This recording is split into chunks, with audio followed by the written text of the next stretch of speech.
Hello and welcome to lesson 114, day 1. Today we're going to be talking about the quadratic formula. Alright, so our goals for today are to review the quadratic formula and then be able to solve quadratic equations. Okay, so you might remember back from Algebra 1, you might remember this this particular formula here. Hopefully it's ringing some bells and you're like, oh, I do remember that from Algebra 1. So the reason that we're going over this today is because we're going to be learning some lessons that is going to require the use of this quadratic formula. So you need to make sure that you are comfortable with using this thing. So today's lesson is actually just dedicated to reviewing what this is, what this does, and how to use it. Okay, so let's get to it. So one of the first things you might notice is that I kind of tell you what it's for, right? It's used for solving quadratic equations. So whenever we see something like this where we have an x squared element in there somewhere and it's set equal to 0, we can use the quadratic formula to find the values of x that make this statement true. All right, and one of the big things that students forget is that it has to be set equal to 0. So if you have something on this side of the equation, you need to move it over first, then you can use the quadratic formula. All right, for today's examples, they're all going to be set equal to 0 for simplicity, and later on we'll probably see some that are not. Okay. All right, so let's try one and see if we can get the hang of this thing. So the first thing you might notice in here is there's a lot of a's, b's, and c's. So if you look inside of our quadratic equation here, you'll notice that a is the number in front of x squared, b is the number in front of x, and c is the constant number on the end. So when I look at my problem here, I don't see a number in front of x squared, so we get to assume that is a 1. So I'm going to say a equals 1. And then I also don't see a number here in front of the x, so I get to assume that there is a 1 there, but since it's a minus, it's a negative 1. So I'm going to say b equals negative 1.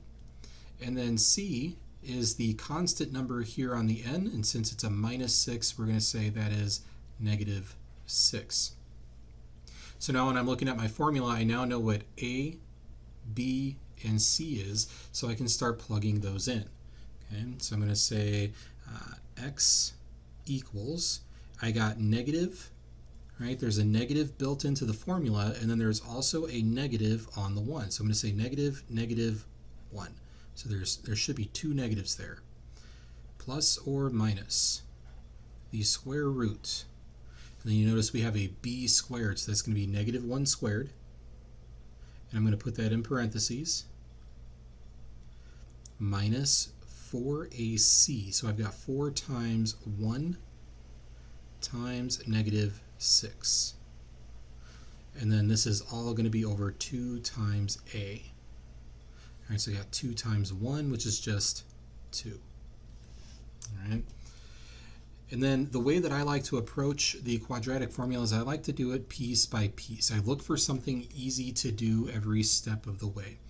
All right, so I'm just going to go from left to right here. So something easy to do is a negative negative, right? When we see 2 negatives right next to each other like that, those become positive, right? So this is going to become a positive 1 plus or minus square root.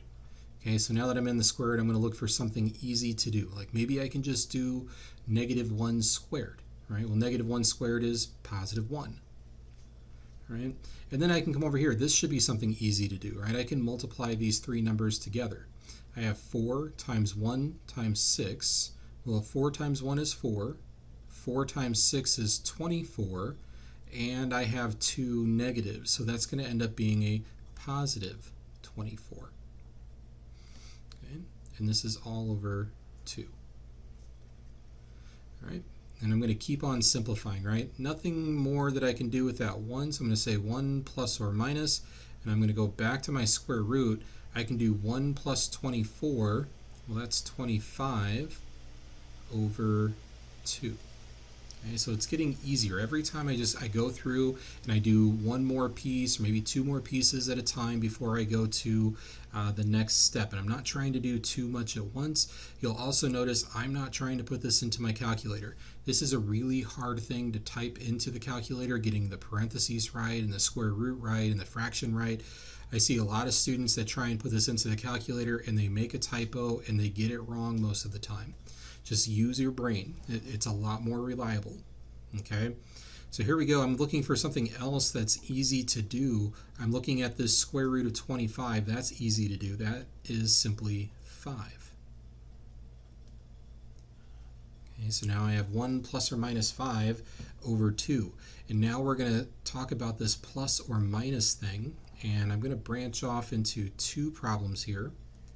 So it literally means what it says. It's plus or minus. So in this top one, I'm going to do 1 plus 5 over 2. And then down here, I'll do 1 minus 5 over 2.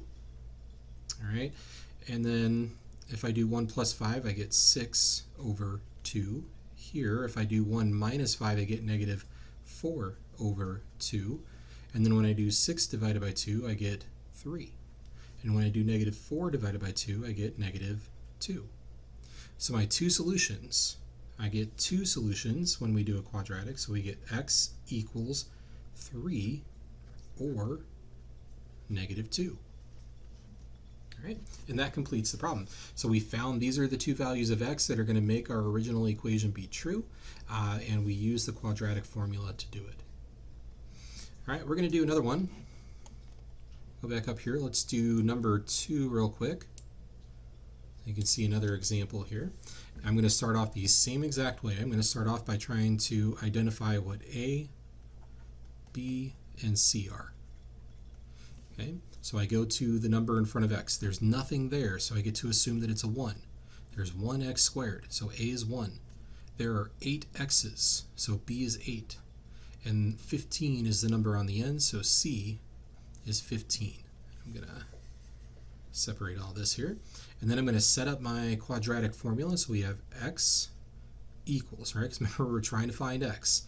We're going to have negative b, so there's a negative built into the formula. This time b is positive, so I don't have to put another negative here. So it's just going to be negative 8 plus or minus the square root of b squared minus 4 times 1 times 15. There we go. And this will be all over 2 times a, right? So 2 times 1 is 2. So I'll just leave it as a 2. All right, so next step here. All right, I'm just going to look for little easy things to do, right? Negative 8, nothing to do there. All right, 8 squared, that's easy. I can do that. It's 64. 4 times 1 times 15, I can do that. 4 times 1 is 4. 4 times 15 is 60. And I have 1 negative, so it's going to be minus 60. All right, and this will all be over 2. All right, so I'm going to write a new line. And again, I'm just going to look for easy things to do. There's nothing to do.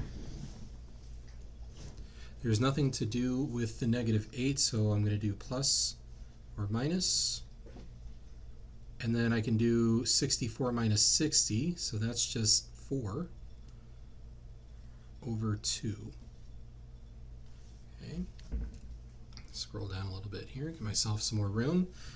And I'm going to start a new line. I'm going to look for something easy to do again. So negative 8 plus or minus.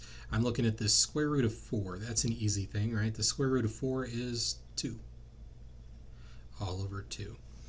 And it's at this stage that you can go ahead and split off into 2 and resolve the plus or minus here. So I'm going to go here, and I'm going to say negative 8 plus 2 over 2.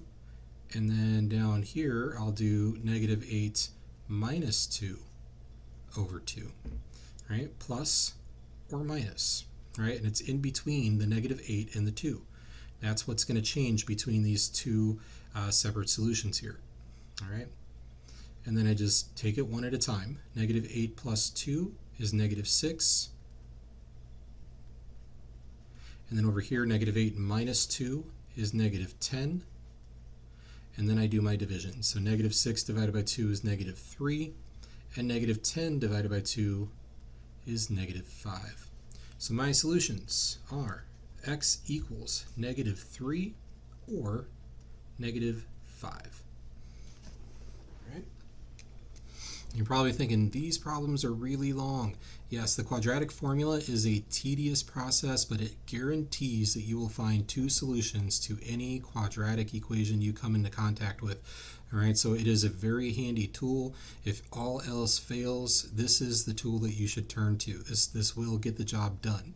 And I understand it's tedious and long, but as you practice it, it'll get shorter, I promise. But you just gotta get some practice with it. That's what's gonna make it go smoother. Okay. Let's try it again here for number 3. So we've got A, B, C. A is going to be 1, B is going to be 13, C is going to be 42. I'm going to try and work through this one a little bit faster than the other two so you can see how fast it can go. So we've got negative B plus or minus, so we'll have negative 13 plus or minus. We've got B squared, so that's going to be 13 squared plus 4 times 1 times 42, all over 2a. Right, in this case 2 times 1, so it's just 2. Then I start looking for easy things to do, and like I said, if you need a calculator, don't be afraid to reach for a calculator if you feel like you need one. I'm going to go ahead and use my calculator for this one. So maybe you don't know what 13 squared is off the top of your head, and that's fine. You got to use your calculator. So I'm going to do 13 to the second. Okay, so we got 169 here. And, oops, I made a mistake. Look at that. This should be a minus.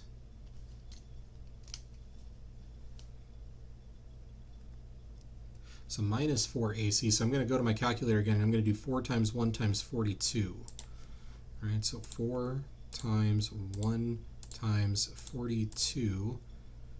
Enter, so we get 168, and remember it's a minus here, so 1 negative, so we're going to do minus 168 all over 2. Okay, so I'm back to looking for easy stuff again. So I've got negative 13 plus or minus. When I do 169 minus 168, I get 1, so that'll be the square root of 1 over 2. And then the square root of 1 is just 1, so we have negative 13 plus or minus 1 over 2, and then I split off here. So I'll have negative 13 plus 1 over 2, and negative 13 minus 1 over 2. So this will be negative 12 over 2, this will be negative 14 over 2, this will be negative 6, and this will be negative 7. So my two solutions are negative 6 and negative 7 for that one. Okay. I would say at this point, if you feel like you have a hang of the quadratic formula, you can go ahead and stop watching the video and move on to your practice problems, but I am going to do the fourth one for those that just want to see one more example. All right, so here we go. I'm going to try and do this one fast again. So I've got A equals 1, B equals negative 10, and C equals 16. Okay. I'm going to set up my formula. So I've got x equals, we're going to have a negative negative 10, right? There's a negative built into the formula, and there's a negative on the B. So plus or minus square root negative 10 squared minus 4 times 1 times 16. Now some of you might be wondering, why do I put this in parentheses? It's because a lot of you are going to go to the calculator to do these squares, and whenever you square something, you need to make sure it's in a set of parentheses, otherwise the calculator will mess it up, okay? So make sure you put parentheses around this number here. So this will be 2 times a, so 2 times 1 is just 2. All right, and I'll start working my way across. That'll turn into a positive 10, plus or minus. Negative 10 squared is a positive 100. And then 4 times 1 times 16. I should know how to do that one in my head, but I am being lazy right now.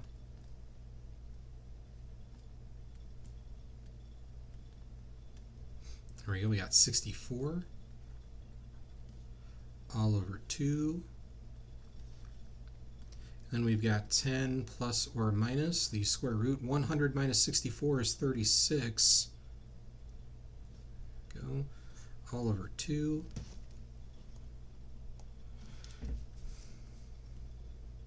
And then the square root of 36 is easy. All right, that's just 6 over 2. And then I branch off here, so I'm going to have 10 plus 6 over 2 and 10 minus 6 over 2. So this will be 16 over 2 and 4 over 2. So this is 8. This is 2. Those are our two solutions. Here we are. All right, guys, that's it for today's lesson. Practice that quadratic formula. Make sure you are good at it because you will need it. Have a great day.